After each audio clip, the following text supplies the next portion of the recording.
Hello everyone and welcome to a new episode of the Bug Warrior. In today's video I will show you how to farm Paragon Points fast in Season 10 of Diablo 4 by doing the Pit and Infernal Hordes. These two activities are by far the best when it comes to leveling up. Alright, so the fastest way to earn Paragon Points is still farming the Pit. At what level? Well, the answer is whatever Pit level your build can clear in 2 minutes on average. Why on average? Because take into consideration that some Pit maps just suck, so sometimes you will be spending precious time just running from one place to another. Maps are random, so there's nothing you can do in that regard. But yeah, assuming you have a good map, if you can clear the maps and defeat the boss in around 2 minutes, that is the level you should be farming. This strategy applies also as you are leveling up in the Torment levels. For me, as soon as I reach level 60, I usually stop doing anything else and focus exclusively on farming the Pit until I reach Paragon 100. And it's the same strategy, anything that can be cleared fast. Past level 200, things start to slow down. For me right now, by farming solo, I am leveling up 4 levels per hour at the Pit 94, because that is the highest level I can clear fast. But again, if you can do 75 for example, that is totally fine. Now the other method is farming Infernal Hordes. I'm actually surprised with Infernal Hordes this season, because usually farming the Hordes after Paragon 200 isn't good for XP.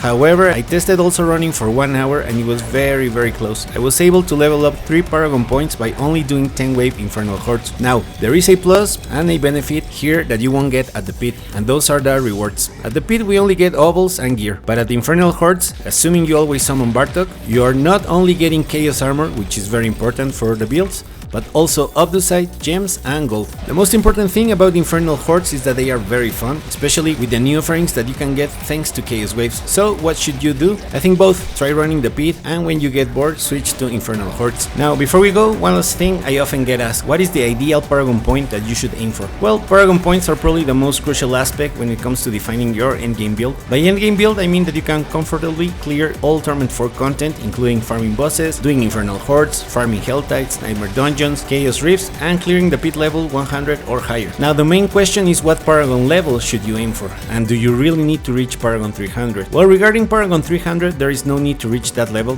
As you know, Paragon 300 is the current limit. The only reason you should aim for that is if you wish to unlock the Piebald Panther and the Hateful Stone trophy, which, yeah, is very cool, but the grind for it is insane. Personally, I think the best level that you should aim for is Paragon 225. By reaching that level, you most likely will unlock all the Paragon boards you need, and all the magic and rare nodes that you need will also be unlocked. Reaching Paragon 225 should also allow you to have all your elemental resistances to the maximum level, and your armor should reach 1000. With this level, you should be dominating everything in the endgame, and your build will be very strong, so you can have fun grinding. The only reason you wish to go beyond that level is if you want to seriously pit push and aim for a spot at the top rankings. But if you look at the unofficial world rankings, those guys don't even reach Paragon 300 to be at the top. The middle ground for them is usually from Paragon 250 to Paragon 280, but in reality, at that level is more important the gear than the Paragon level. So there you have it. I hope this guide can answer some questions on how to level up fast Paragon levels and what level should you aim for. We reached the end of the video. Thank you very much for watching. If you made it this far and found the video interesting or useful, please consider to share, like, comment or subscribe, and I will see you in the next one.